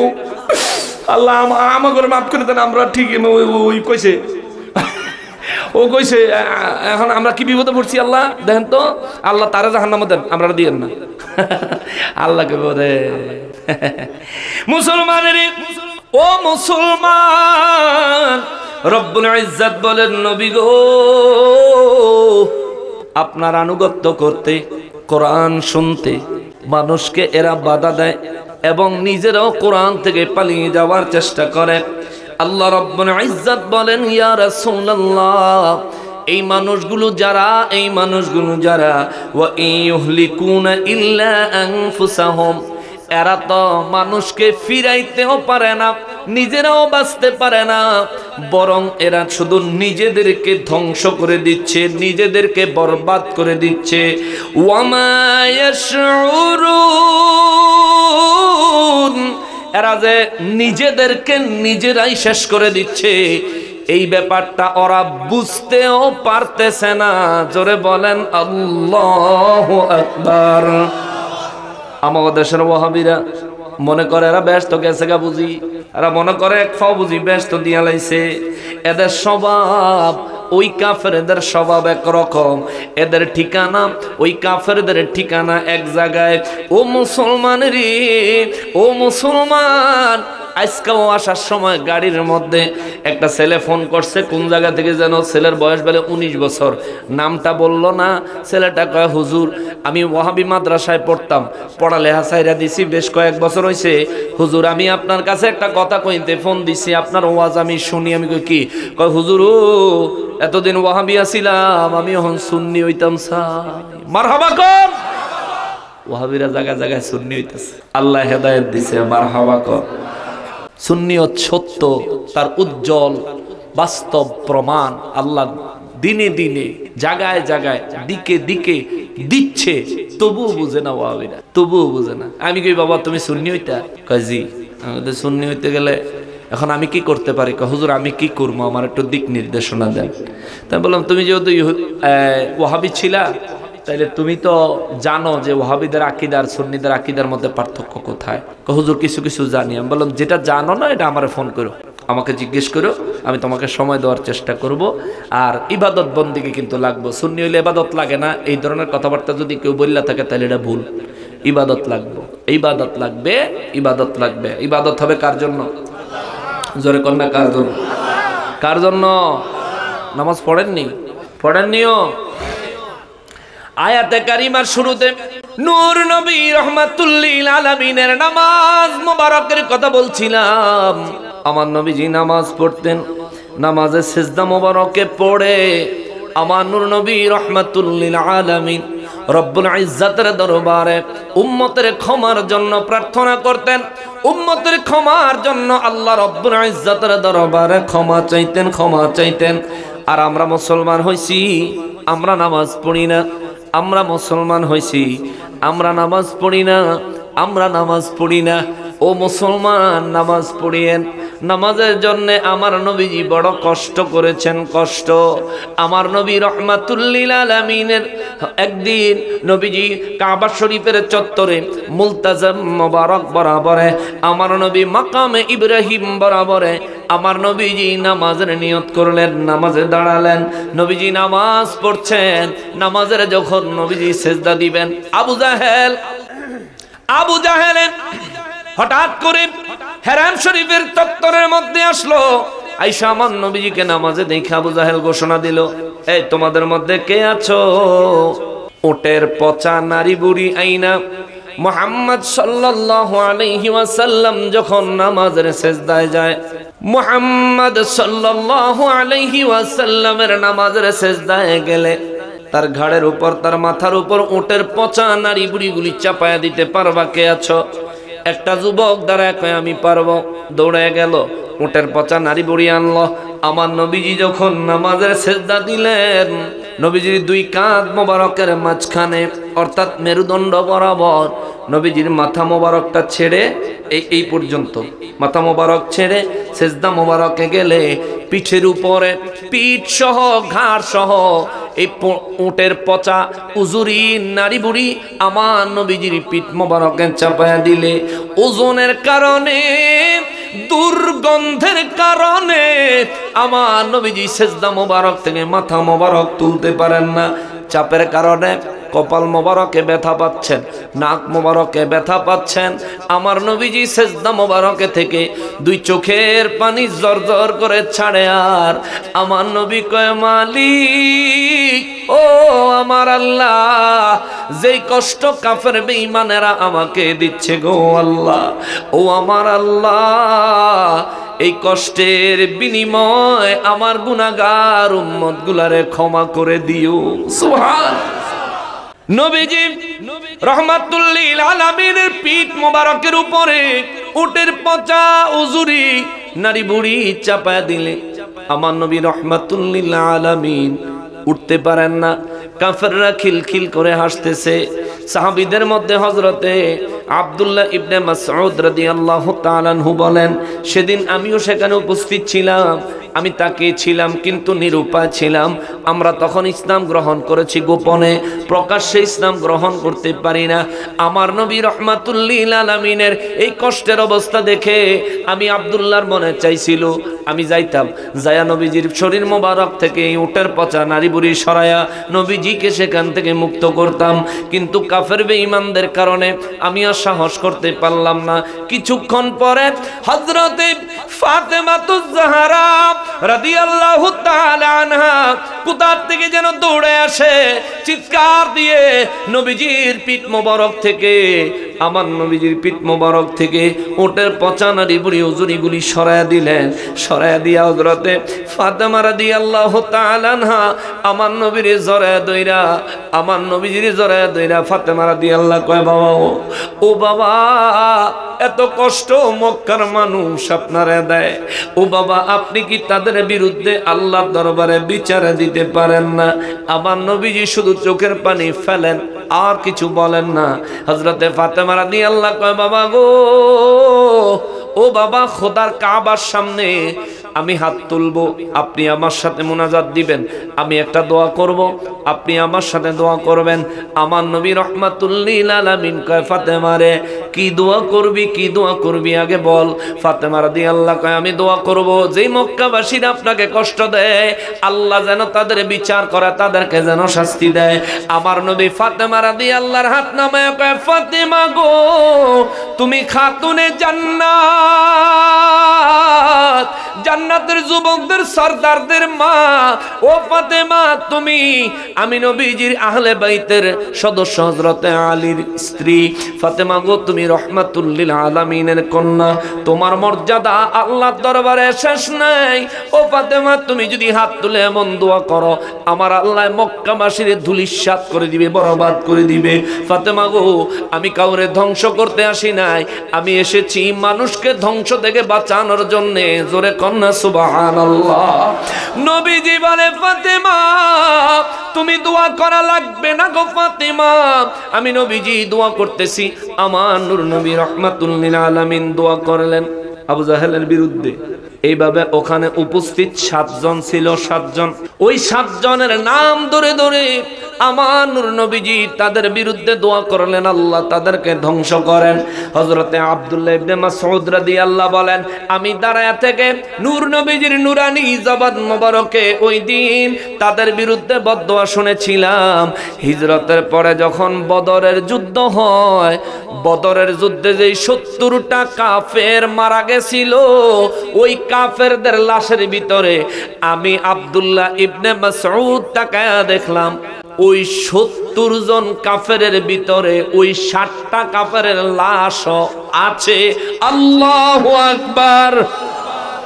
মুসলমানের ও মুসলমান, হযরতে ফাতেমাতুজ জাহরা রাদিয়াল্লাহু তাআলা আনহার কথা যদি বলি, তিনি অনেক ভালো ছিলেন, অনেক মহব্বতের ছিলেন, অনেক পর্দানিশীন ছিলেন। আমাদের সমাজের মা বোনেরা ফাতেমা নাম রাখে, ফাতেমা রাদিয়াল্লাহু তাআলা আনহার চরিত্রে ছিটা ফোঁটাও তাদের মধ্যে পাওয়া যায় না, ঠিক না? ছিটা ফোঁটাও পাওয়া যায় না। ওরে হাট বাজারে মার্কেটে যান, দেখবেন শুধু নারী, কেউ বা আবার সেজে গুজে করছে দোকানদারি, সবকিছুতেই আছে নারী, কেউ বা চালায় হুন্ডা গাড়ি, আছে না? হুন্ডা চালায় আর ফিক ফিক ফিক ফিক ঘন ঘন হরেন দেয়। ও মা গো মা, ওখানে আবার ফেসবুকে মাঝে মধ্যে দেখা যায় কিছু বেডি বেরিয়েছে, বজ্জাত বেডি, ওরা মানে ছেলে মানুষের যে হুন্ডা চালায়, এই হুন্ডা চালায় কই কই জায়গা হুন্ডা চালায়, চিন্তা করেন। জানি না কোন পালের গরু, কোন মা বাপে জানি ছাইরা দিছে গো। হায় হায়। ওরে হাট বাজারে মার্কেটে যান, দেখবেন শুধু নারী, কেউ বা আবার সেজে গুজে করছে দোকানদারি, সবকিছুতেই আছে নারী, কেউ বা চালায় হুন্ডা গাড়ি, কেউ বা অফিস আদালতে চাকরি করতেছে, কিয়ামতের আলামত এসে গেছে, তাই তো ঘরের নারী রাস্তায় নেমেছে, ঠিক না? নারী নিজের রূপে নিজেই বসায় কলঙ্কের দাগ, কারণ তারা চলতে চায় সমান করে ভাগ। আল্লাহ তা করে দিছে 3 ভাগ, পুরুষের দিছে 1 ভাগ। 100-র মধ্যে নারীদেরকে আল্লাহ মর্যাদা দিছে 75, পুরুষের মর্যাদা দিছে 25। কিন্তু এডি কোন ব্যাককলের ব্যাককল, এডি না 75 লাগতো না, 25 কমাইয়া আমার ঘরে 50 দাও, তোমরা 50 নিও। মানে বাঁচার মতন বাঁচতে চাই, সমান অধিকার চাই। অতদিন মরার মতো মরতে হয়েছিল। ওরে নারীর রূপে নারী বসায় কলঙ্কের দাগ, কারণ তারা চলতে চায় সমান করে ভাগ। স্বামীর কথা শুনবো না, বদ্ধ ঘরে থাকবো না। স্বামীর কথা শুনবো না, বদ্ধ ঘরে থাকবো না। চাকরি করতে যে পরে ধর্ষিতা হয়েছে, আসেনি এমন ঘটনা? কিয়ামতের আলামত এসে গেছে, তাই তো ঘরের নারী রাস্তায় নেমেছে, ঠিক কিনা? ওরে বোরকা পড়া বোরকা ছাড়া হাট বাজারে ঘোরে তারা, বোরকা পড়া বোরকা ছাড়া হাট বাজারে ঘোরে তারা। কেউ বা আবার বোরকা পড়ে মুখটা খোলা রেখেছে, বোরকার স্টাইল। ওরে ফিট টেলারেরা যায় আর একটু করন যায় না টাইট। টেলারকে আমি তো করে দিতে পারবো, কিন্তু আমরা তো পড়তে পারবেন না, কারণ আপনার মাপে যতটুকু আসছে এতটুকু করে দিছি, আর একটু কর। মা আহা মা ফাতেমার কথা খেয়াল করেন। হযরতে মা ফাতেমাতুজ জাহরা রাদিয়াল্লাহু তাআলা আনহা, এমন বহুদিন গেছে রে ঠিক মতো পরার কাপড়ও পরতে পারেন নাই। একদিন আমার নূর নবী রহমাতুল লিল আলামিন মা ফাতেমা রাদিয়াল্লাহু হুজুরের সামনে যায় ডাক দিলেন, ফাতেমা। কোনো জবাব দেয় না। নবীজি আবারও ডাক দিলেন, ফাতেমা। ভিতর থেকে কোনো জবাব আসে না। আমার নবী বললেন, আসসালামু আলাইকা ইয়া খাতুনে জান্নাত ফাতেমা। সুবহানাল্লাহ। তবুও কোনো জবাব আসলো না। নবীজি রহমাতুল লিল আলামিন আর ডাকলেন না, দাঁড়িয়ে থাকলেন না, চলে গেলেন। একদিন পরে নবীজি দরবারে হযরতে ফাতেমা রাদিয়াল্লাহু তাআলা আনহা উপস্থিত হলেন। নবীজির খেদমতে সালাম দিয়া কয়, নবী গো, আপনি আমার বাড়িতে গিয়েছিলেন, আমাকে ডেকেছিলেন, কিন্তু আমি যে ঘর থেকে আপনাকে রিসিভ করার জন্য দরজা খুলে দিব, হুজুর আমার এমন অবস্থা ছিল না, যার কারণে আমি বের হতে পারি নাই, আপনার ডাকে সাড়াও দিতে পারি নাই, আমাকে ক্ষমা করে দেন। আমার নবী কয়, ফাতেমা গো, তোমার কি কষ্ট ছিল, কি কারণ ছিল? আমি রহমাতুল লিল আলামিন, আমি বাবার জন্য দরজাটা খুলতে পারলাম না। ফাতেমা রাদিয়াল্লাহু তাআলা আনহা বলেন, বাবা গো, ও বাবা, আপনি আমার কোনো ধনী মানুষের কাছে বিয়ে দেন নাই। আলীর ঘরে সংসার করতে যাইয়া মাঝে মধ্যেই চুলায় আগুন জ্বলে না, 3 দিন যায় আগুন জ্বলে না, 7 দিনও চলে যায় আগুন জ্বলে না। পরার মতো ভালো কোনো কাপড় নাই গো বাবা। যে কাপড়টা সেদিন আমি পরেছিলাম, ওই কাপড়টা এমন ছেঁড়া, এমন অবস্থা ছিল, ওই কাপড়টা পরে আপনি বাবার সামনে নিজেকে উপস্থাপন করার মতো অবস্থা ছিল না। আল্লাহু আকবার। আর আমার দেশের মহিলারা নতুন নতুন কাপড় চোপড় কত কিছু থাইকা জামাইয়ের টাকা দিয়া এই সাজনের জিনিসপত্র কিনা জনমের হাজন হাজ্জা বাজারও গিয়া কসমেটিকের দোকানদাররে দেখায়, ঠিক কিনা বলেন? মুদি দোকানদাররে দেখায়, মাছ বাজারও যাইয়া দেখায়। ওরে মাছ বাজারে কথা বলে মাছওয়ালার সাথে, স্বামী তাহার আছেন পাশে ব্যাগটা নিয়ে হাতে, আছে না? জামাইয়ে বিদেশ থেকে আইছে তো, বউরে কয় চলো আমরা বাজারে যাই, চলো বাজারে যাই। বউকে চলেন। বাজারে গেলেই ওই জামাই তো বিদেশ থেকে হিসেবে বেচারি তো মাঝে মধ্যে বাজারে যাওয়ার লাগে, মাসালার লাগে আবার বালা খাতির। তো মাসালা দেখে কয়, আপা আপা অনেকদিন পরে আসলেন আপা, আপনাকে অনেকদিন হলো দেখি না, আপা আজকে ভালো একটা মাছ আছে, দেবো নাকি? দেবো নাকি? আবার বলে, না না, আসলে এখন তো আমাকে আসতে হয় না, আপনার ভাই বিদেশ থেকে আসছে তো ওই জন্য এখন আসি না, আজকে যেহেতু এসেছি ভালো একটা মাছ দিতে হবে। হ্যাঁ, মানে ঠোঁটের ফিসা মারা কোনা না, তুই তো তোর বউরে বিদেশের থেকে জিনিসপত্র না হাজাইয়া বাজার লেগে গেছ কিতিরে, তুই ঘরের ভিতরে ইচ্ছা মতন সাজাইয়া সারা রাত তুই চাইয়া থাক, ঠিক কিনা বলেন? ইবাদত হইব, সওয়াব হইব, মহব্বত বাড়বো, ভালোবাসা বাড়বো, স্বামী স্ত্রীর সম্পর্ক মধুর হইব, ঠিক কিনা বলেন? তুই ব্যাগ করলে লয়ে গেছ বাজারও।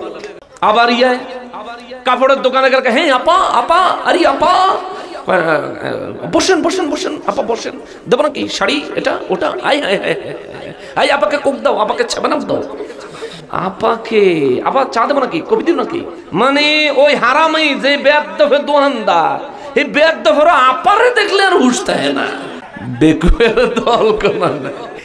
এর লেগে আমি দুঃখের ছড়ে লিখছি, ওরে মাছ বাজারে কথা বলে মাছওয়ালার সাথে, স্বামী তাহার আছেন পাশে ব্যাগটা নিয়ে হাতে, স্বামী নিলেন মাছটা টেনে, স্ত্রী দেয় টাকা গুনে। ঠিক না? কেশিয়ার হইছে, বেনুটি ব্যাগের থেকে বের করে দেয়। মাগুমা বেনুটি ব্যাগ একটা কান্দ আর একটা হাতে, এইভাবে পার্স, আমার পার্স, ভাইয়া দেবো নাকি, খুলে বের করে কসকসা টাকাগুলি নেন। ভাইয়া কত দাম হয়েছে, কত? আপা 530 টাকা, আপনি 500 টাকা দেন। না না ভাইয়া 500 টাকা না, আমি আপনাকে 450 টাকা দেবো।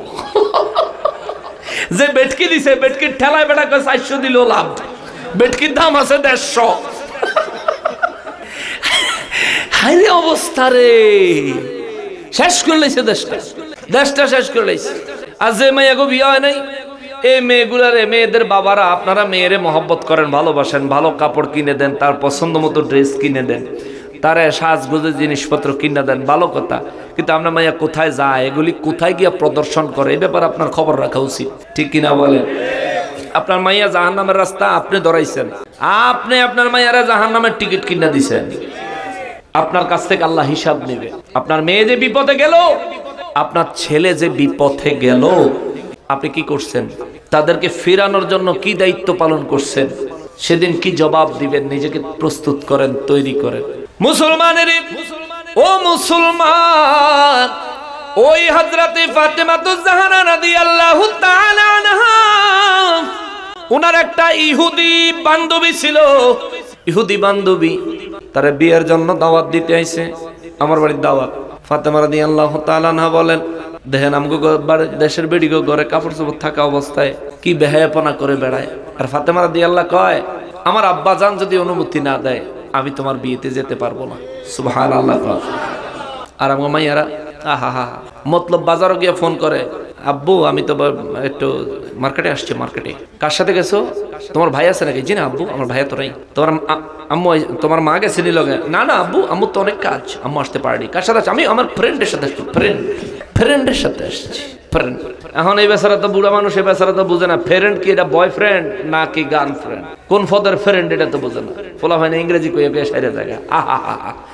মা ফাতেমা রাদিয়াল্লাহু তাআলা আনহা খাতুনে জান্নাত, রহমাতুল লিল আলামিনের কন্যা হয়েও তিনি বললেন, আমার আব্বা জান যদি পারমিশন না দেয় আমি যেতে পারবো না। বলে, আপনি আপনার আব্বা জানের কাছে অনুমতি চাইবেন। বলে, অনুমতি চাই আমি কালকে জানাবো।